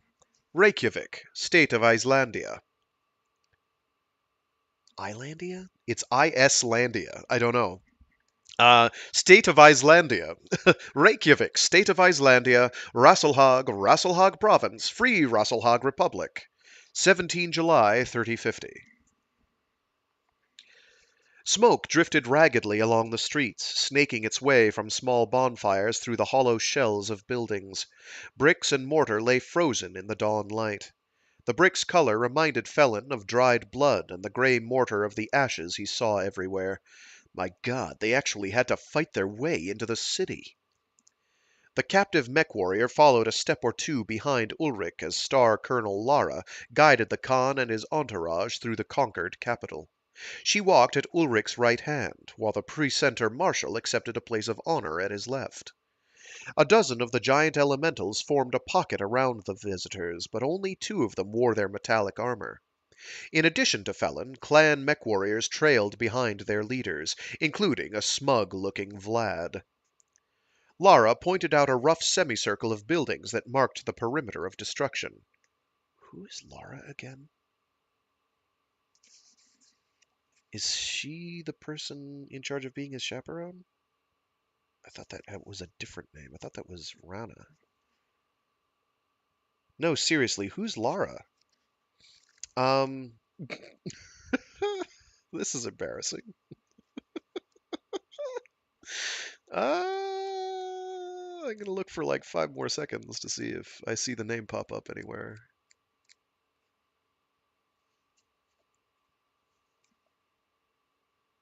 Yeah, it's Rana is the. So who's Lara? Who? No, that's Karu.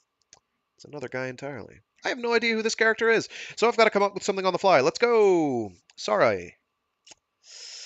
Lara pointed out a rough semicircle of buildings that marked the perimeter of destruction. The Dracones made a last stand in this area. We had not planned to be so destructive, but the tight quarters of this city made things difficult. Oh, that's right. She's the one. We've never heard her voice, so it doesn't matter. She's the one who was gambling with saying what her making bets. She's Rana's commanding officer. There we go. The Drakons made a last stand in this area. We had not planned to be so destructive, but the tight quarters of the city made things difficult, and many of our people wanted to get it over with quickly after the strafing run their fighters made on us near Asgard. Felin heard her words, but could find no relation between what she said and the scene before him. These buildings had not merely been blown apart. Rather, they looked like vegetables that had succumbed to rot. What had once been sharp angles had melted into curves. Buildings, their walls liquefied by lasers and particle beams, had sagged in on themselves. Blackened by fire and streaked with red where new flows of fluid were. Wow. Blackened by fire and streaked with red where new flows of fluid brick ran down the surface, the buildings might have been some flaccid fungi, wilting in the sunlight. And those weren't even the intended targets. The scraps and bits of Drakon mechs still visible seemed to Felin far too few for this to have been a major battleground. I've seen the aftermath of a dozen battles, but this scene looks more like a thoroughly scavenged scrapyard. The largest concentration of mech debris were small hovels the refugees had thrown up, using armor shards for walls and roofs to protect them from the chill of night. Beyond that, the stripped skeleton of a mech's hand pointing loosely off toward the north was the only real clue that mechs had fought and died here. The Precenter Marshal uttered Felin's question for him. Did any of the Drakon pilots survive, Quiath? Lara nodded.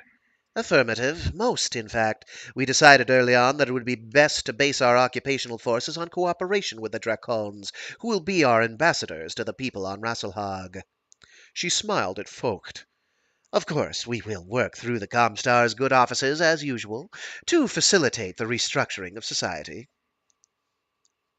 I think Lara is the one who's Rana's superior officer. Anyway, across the street, Felin saw a small knot of people standing around a fire inside an old petrochem drum. Their mismatched clothing contrasted sharply with the green jumpsuit and synthetic jacket he wore. Through holes in their trousers and burned patches on their coats, he saw that most of them wore several layers of rags to ward off the cold. The haunted look in their eyes revealed the state of their hunger and their hopelessness. Forgive my presumption, Star Colonel, Felin found himself saying, but what provision has been made for the people whose homes were destroyed? Lara started to answer, but glanced at Ulrich first, who gave her a slight nod. We have housed the vast majority on the west side of the city. The facilities we are using were in disrepair, but they are adequate until things can be rebuilt. The clanswoman pointed to the people skulking around the ruins. These people have refused to report to the facilities, and therefore will not receive support. Felin suddenly remembered a fragment of information. Camps on the west side of Reykjavik. Wasn't that something described in Misha Auburn's Freedom's Bloody Price? Would you be referring to the Kempe Tai barracks over on the other side of the Oslo River, Queenegg? Half. I believe the name was associated with the place. I believe that name was associated with the place. Felin made no attempt to disguise his shock.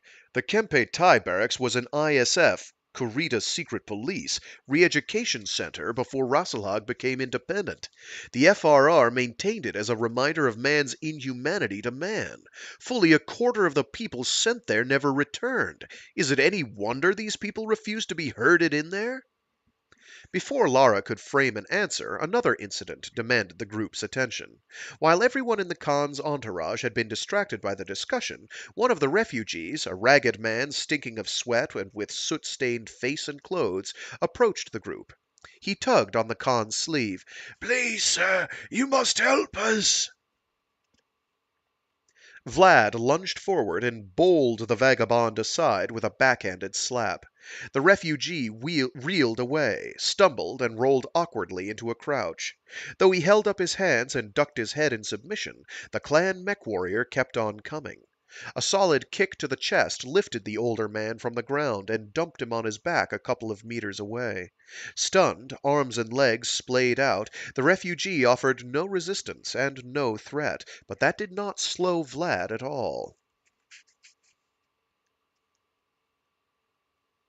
Felin grabbed the Khan. He'll kill the old man. You have to stop him. Ulrich's steel-blue gaze jolted the Kell hound. Do I? We had a deal. The mercenary's eyes blazed. This was supposed to be as bloodless as possible. Ulrich turned and stared at where Vlad stood, beating the beggar senseless. If it concerns you, then you deal with him. Like a warhound slipped from its leash, Felon dashed forward. His left hand closed on Vlad's left wrist, locking the bloodied fist at the highest point of its arc. Before Vlad could disentangle his right hand from the old man's silvery hair, the mercenary slammed his right fist into the clansman's ribs. He let Vlad tear his left wrist free, then buried his own left hand in the invader's midsection. Vlad brought his left arm down to cover his side and stomach, but it did not help him. Felon's right fist arced up and over Vlad's left shoulder and snapped his head around with a crisp shot to the jaw. As Vlad dropped to the pavement, Felon felt massive hands on his shoulders. Without thinking, he drove his right elbow back into his new opponent's stomach. The rock-hard muscles gave a bit, and the hands began to tighten. The mercenary cranked his right fist up in a short hammer arc, mashing thick lips against white teeth. At the same time, he twisted to the right, slipping his shoulders from the hands gripping them. His right hand dropped down, then shot back up, catching the elemental on the point of her jaw. Evantha's eyes glazed over, and she pitched onto her back. A right hand exploded on Felon's left cheek, but he'd already begun to pull back his head, lessening the effect of the blow. His own right hand shot across his body and hit Vlad in the stomach with a short jab. The punch forced a grunt from the clansman and brought him up short. Vlad's right hand came in again, but Felon faded back before it, and guided it beyond his face with his left hand. Then the mercenary delivered his own right hand in a jab that came straight from the shoulder. Vlad's nose collapsed with a crack, then his legs turned to water and he sank to the ground. Felon pivoted on his right foot and looked back at the clanspeople. On his left hand, Evantha began to stir, but on the right, only the rhythmical rise and fall of Vlad's chest and the slow trickle of blood from his nose gave any indication that he still lived. Sucking in cold air painfully through his clenched teeth, the mercenary surveyed the damage he had done. He has, my Khan, been stopped. Ulrich's face betrayed nothing. So he has. Felon eyed the rest of the clanspeople with an open challenge on his face. A couple of the infantrymen met his stare, then bowed their heads in a silent salute, and looked away as their comrade moaned in pain. Their reaction, for a moment or two, struck him as curious. Then he unraveled the myriad meanings of that simple gesture. In this martial society, what I have done is nothing short of a miracle.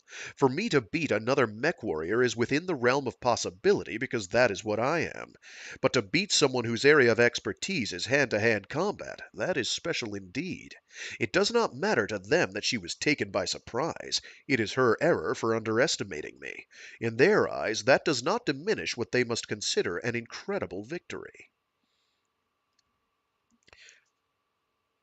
Poor Evantha, just getting cold-cocked by accident.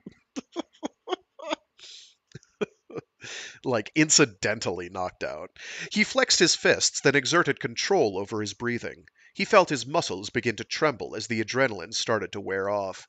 He bowed deeply from the waist, more in Kurita fashion than anything he had learned in his time with the clans, and addressed the Khan. I request leave, master, to take this man back to his people. The Khan narrowed his eyes. You know we will be leaving here an hour before sunset, approximately 1800 hours local time, Kiev. The Kell hound nodded solemnly. You know I will be there. Always testing, aren't you, Kiev? What do you want from me? I have given you my word that I will neither escape nor betray your secrets. Ulrich smiled wolfishly. I had no doubt. He unfastened the strap on his chronometer and tossed the heavy steel timepiece to Felon. Here, this will keep you from being late. The mercenary caught it and strapped it to his left wrist. Thank you. The Khan nodded. You are my personal envoy to this man and his people, Felon. Persuade them that the old days are no more. Encourage them to go to the camps so we may rebuild their homes. It is for the best. Felon stared after the Khan as his party, including the two elementals bearing Vlad and Evantha, walked away. I don't understand you, Ulrich, Khan of the Wolf Clan, and that scares me. But what scares me even more is the feeling that, before long, I will understand you far better than either one of us has sense enough to dread.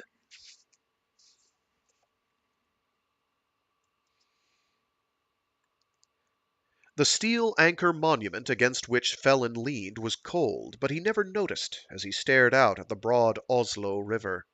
River gulls, with their blood-red bodies and black wings, hovered above him, screaming. He wanted to pick up a rock and scatter them, but couldn't muster the energy to do so. "What is the matter, Felon?" Rana startled him as she gave his shoulder a squeeze from behind. "You are not an easy man to find. I doubt I would have if that family you brought to the refugee center hadn't mentioned something." I guess I didn't want to be found. Not right now. Rana pulled back, but he reached out to catch her hand. No, I didn't mean it that way. It's just... Rana sat down beside him on the base of the anchor monument. The chilly air had brought a rosy glow to her cheeks and made her hands cold. She let him sandwich her hands between his for warmth, then smiled. "You do not have to talk about it if you do not want to." He chewed on his lip for a moment, then shook his head.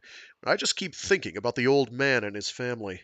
When I helped him up, he looked at me like I was the second coming of God. He babbled on at me in that Swede-nese of theirs, and I just smiled and helped him over to where his family was standing around a fire. His son, who's at least 10 years older than me, treated me like his overlord. He translated what his father was saying about the fight, and he made it sound as though I'd taken a mech regiment, a cluster to you, all by myself. A devilish look flashed through Rana's blue eyes. "To hear the infantry tell it, you did more than that." Her remark brought momentary life to Felon's dour expression, but he wasn't deflected from his train of thought. All the while they were praising me, all I could think about was how I helped sell this world to Ulrich. I gave him the tools to outbid Bjorn. "And that helped these people more than you know, Felon. The Ghost Bears would have made bombing runs against the Dracone positions in the city, and their pilots believe quantity beats quality when attacking the enemy." I know that, damn it, but it doesn't make it any easier feeling like a Judas. He turned to stare into her eyes. When someone writes the history of the conquest of Rasselhag, I'll be cast as Stefan Amaris the usurper. I think Stefan Amaris is actually the guy who he kills the head honcho of the Star League and then takes his place. And that's kind of one of the events that sets Kerensky in motion to dip out of the populated galaxy and leave the inner sphere behind, or the inner sphere area behind. Um, all the while he's being coaxed by some of his advisors. Yo, you should totally do the same thing. Kill Amaris and then take over as overlord yourself. And he's like, nah, I'm not gonna do that. Toodaloo. I think that's the guy. I might be misremembering. Anyway, he's not exactly someone you want to be compared to.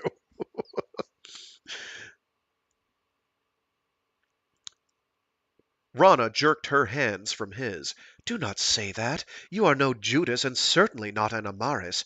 Your motive was not personal greed." She jabbed a finger back toward the burned out section of the town. "You jumped a trained warrior to defend an innocent man. Many of the refugees saw what you did, and many followed you when you led the man's family to the shelter.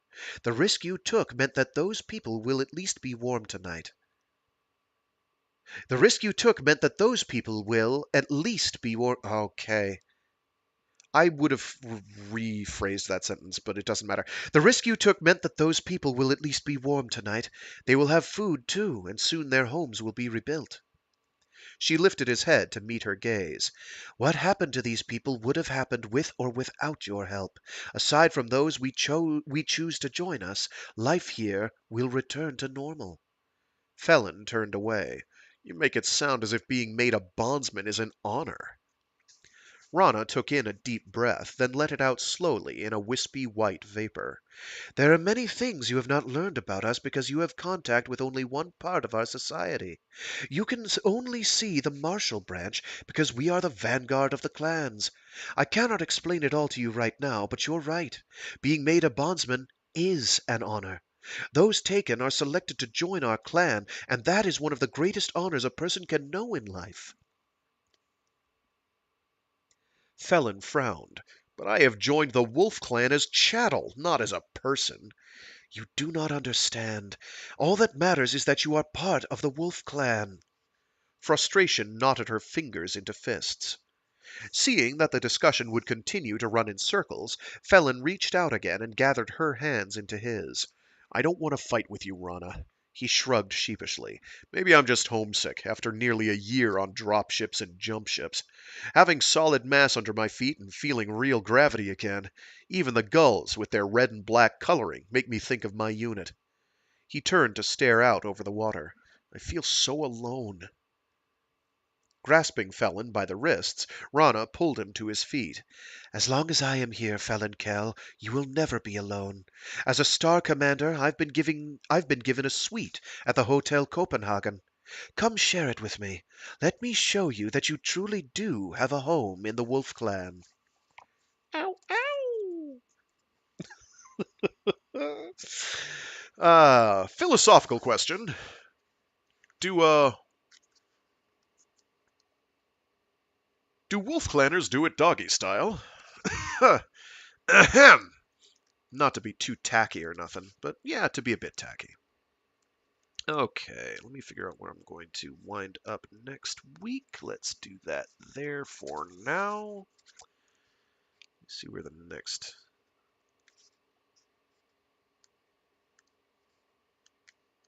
book portion is at. Oh, is this, I think we're on the last one. Yeah, okay. We're on the home stretch. Looking like probably 2, maybe 3 more streams.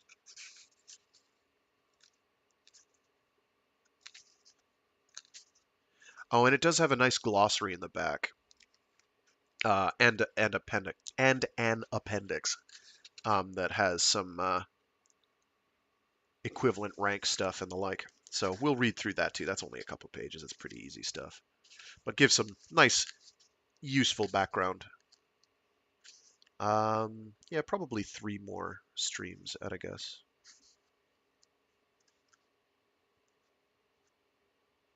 Yep. Okay, doke. So yeah, this book has actually been pretty fun. As I've mentioned before, I picked this largely on a whim out of my collection of BattleTech stuff that BattleTech novels that I picked up at like a library book sale. There's 1 or 2 duplicates in there. I have to sort those out. I do not have the rest of the trilogy that this is a part of. I will look into grabbing copies of those. I won't guarantee that I'll get to that immediately afterwards, but who knows? We'll find out. But yeah, this is fun. I forget where I know Stackpole from before this. I know he's written a ton of different stuff for expanded universes. I'm confident he's worked on Star Wars material. That's probably where I've read his stuff from, at a guess. I knew he had done a bunch of stuff in BattleTech. Let me do a real quick Michael Stackpole. There we go. Let's do a quick eyeball. Yes, he did the X-Wing novels. He did the X-Wing novels. That's where I know him for. C.W. Nicholson tuned in saying, never heard this before, sending to a friend too. Maybe I will tune in again. Sure thing. If you want to. If you don't and just want to listen to them after the fact, go ahead. If you never want to listen to me again, that's also okay. I forgive you. And I don't actually blame you. Let's see. What has he done? Wow, he's still writing. He's still at it. As of 2013, anyway. Yeah, he did the X-Wing novels. That's where I probably know him from, because I read most of those. Oh, he did I Jedi as well. That one's pretty good.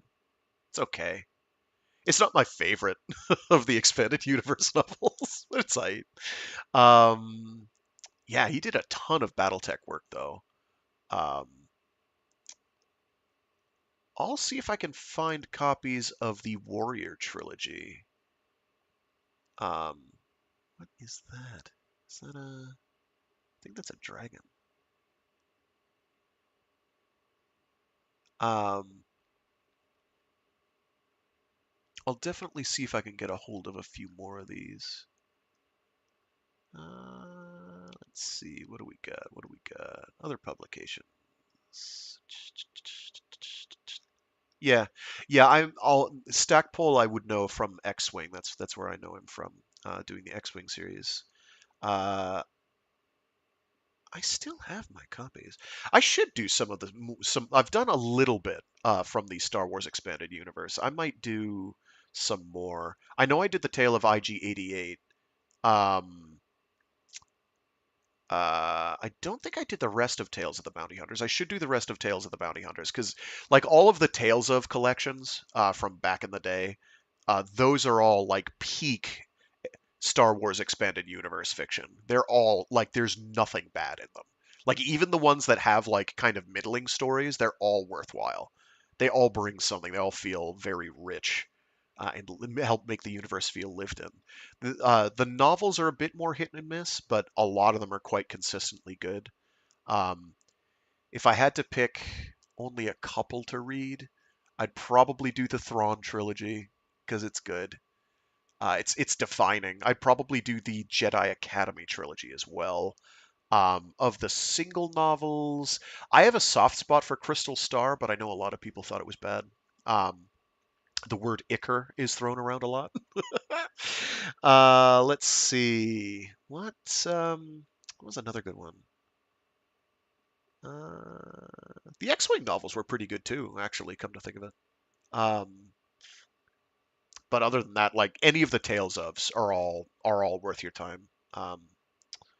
So, what I've got, I know I've got Tales of the Bounty Hunters, Tales of Jabba's Palace, Tales of the Mos Eisley Cantina, and I believe I've got Tales of the Empire. I'd have to check if I've got, I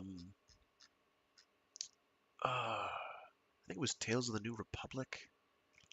There's one I don't think I have, but I'd have to look into it.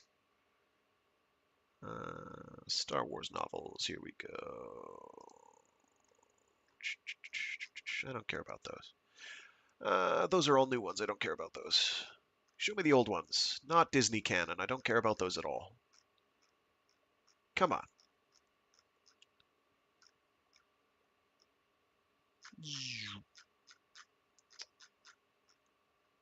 Short stories from a certain point of view.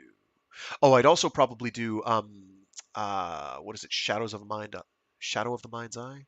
That first one, the one that came out before there was a sequel to Star Wars. I have a copy of that floating around. I have to find where that is. Here we go. Legends. Excellent. It's here somewhere. I don't even know where that one lies. These are the ones that they bootstrapped into an actual time frame. This doesn't do me any good. Come on now. I don't think I have any of the old.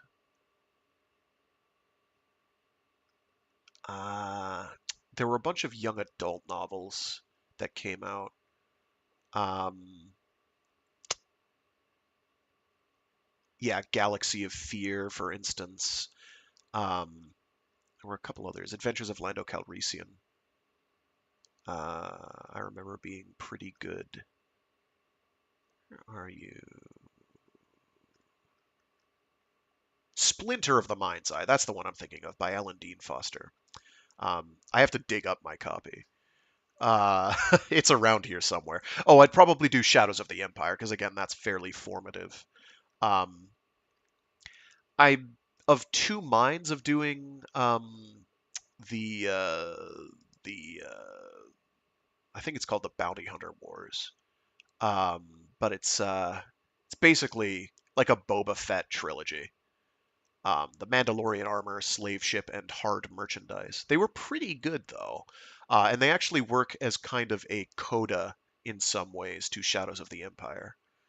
It is difficult to overstate the size of the media push at the time that was Shadows of the Empire as kind of this multimedia concept.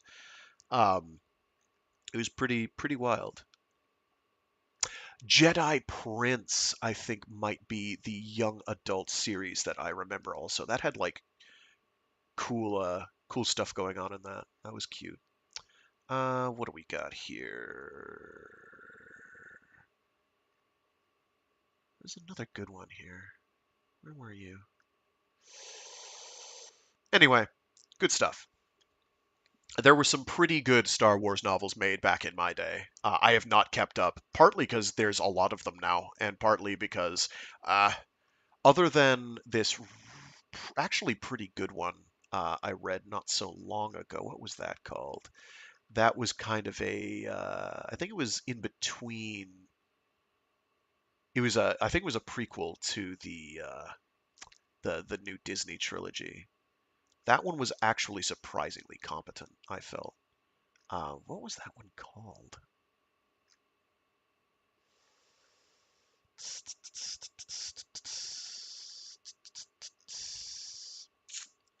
I borrowed it from a friend, so I don't remember what it is.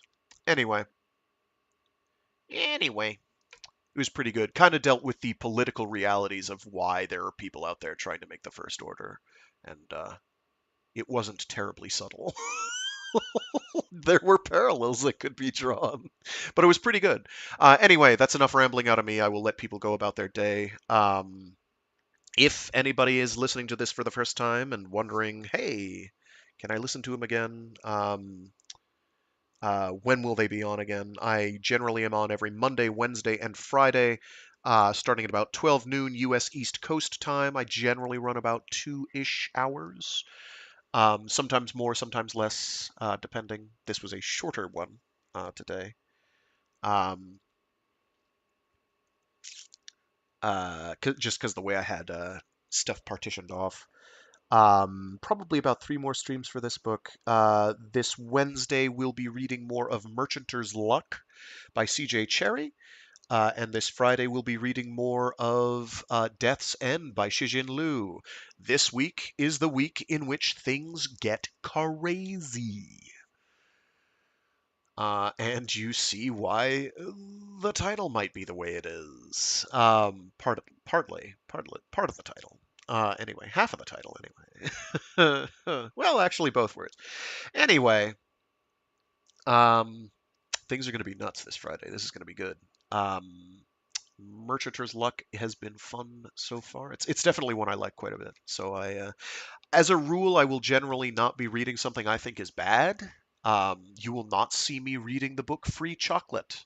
I have not been so disappointed in the sheer promise of a presence being so utterly squandered, I think, ever in my life. I might read it ironically aloud. Be like, here's what you could have done. Here's what you didn't do. I know, part of it is there were so for a while I did Saturdays, 9 a.m. Pacific time. Okay, so that's good for morning people, I guess, if you're on like the train or the bus or whatever. I used to do Saturdays, and then weekends have become complicated. So Monday, Wednesday, Friday are now the traditional, but I've got a ton of backlogged stuff on Saturdays that people can tune into. I do have things organized by playlist. They are updated as of a week or so ago, a week or two ago. I don't remember. I generally update once a month playlists. I have multiple schema for playlists. So one playlist scheme is this is the Monday streams. They are all in one thing for the year, or before 2-3 years ago. They're all in one, and it's a lot of them. It's a pain to sort through. The other schema I do is based on per book and per series. Now that I'm actually wrapping up the Shijin Liu Remembrance of Earth's Past trilogy, I will probably get that into its own playlist. I'll also keep the individual playlists for each individual book if people find that convenient. Otherwise, I'll just leave it in the one. I can't remember what I did with Rifters. What did I do with the Rifters trilogy? Did I separate that into by book and by? Because I can't remember now. I have to look. Now I have to look. I have to look it up. Oh, I don't think I added Absolution to the Area X trilogy either. I'll have to do that. Where are you? Armor. Rifters is back a couple years. Here we go. Here's the Rifters trilogy. Did I? Okay, so I do have them as both book and as the trilogy. So I'll just do that. I'll slap them together that way. Anyway, I try to keep them up to date. Most of my stuff has managed to stay up. I do need to keep a closer eye on whether or not I'm I'm somehow violating copyright. There was a brief kerfuffle early on when I used some background material that somebody didn't like, and I didn't catch it until after it was an issue. Um, so I went silent for like a month or 90 days or something. But other than that, or I couldn't do certain things. I can't remember what I couldn't do. Anyway, the only other kerfuffle I've had is with the book Echopraxia by Peter Watts. I did record the whole thing. It is available on my Discord if you so choose to go there. If you want to go there, pick it up and leave, go ahead. I don't care. I'm not trying to run a social media platform or nothing, but that's where that is on the Discord. Um, I have it pinned. I forget what channel I have it pinned in, but it's pinned.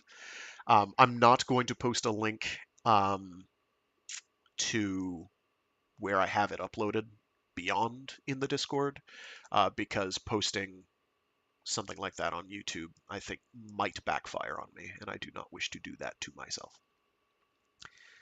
Um, Apparently, YouTube is claiming I now have over 1,000 subscribers. I don't know how that happened. Congratulations. Congratulations, C.W. Nicholson. I think you were the one that pushed me over the edge. I'm only looking to make sure I didn't. I haven't been canceled this entire time somehow, or have some ding against my account, and I clearly don't. I don't know what that means, having 1,000 subscribers. Apparently, that's important. Actually, I think that means I can monetize. I'm not going to do that. I'm not going to do that. Sorry. Sorry. I'll set up some vector by which people can throw me donations if they want at some point, but I do this as a hobby. Like you don't need to pay me. Um, I do this for fun. I don't do this for remuneration. Man, the algorithm must be really throwing people my way because not that long ago is it like not very many. I'm not complaining. I'm just kind of baffled by how that works out. Anyway, does that mean I should do something special? I don't know. I'm in the middle of books. I can't just stop doing them. Anyway, so that's special, I guess. I don't know what this means. I should look into what that means. I think that means I can monetize. I'm not going to do that. Very good. Excellent. So yeah, I will see everyone later or never, as the case may be. And because I'm not going to ever have a webcam showing you my face. It's not that I think I look particularly like an ogre. It's just, we're good. We're good. Let the dulcet tones of my voice lull you into believing that I am the handsomest individual on the face of the planet. Not difficult to do. What competition be there, anyway? At any rate, thanks again to everyone who's tuned in. I'm having fun. Hopefully other people are as well. And I will see you all later. Stay safe, stay sane, be decent to each other. That is a buoy drifting out on the river. I live near a river. I think that's a buoy. It's stationary, whatever it is. It's got to be a buoy. We don't have crawdads here. Huh. Oh, it could be the, Fish and Wildlife Service, actually. They might be doing something. Anyway, a toodaloo. I'll seize y'all later. I've said that like 5 times now. What am I doing? Why am I saying it over and over again? I have no idea. Why do I blather this long and this pointlessly? I cannot really say I should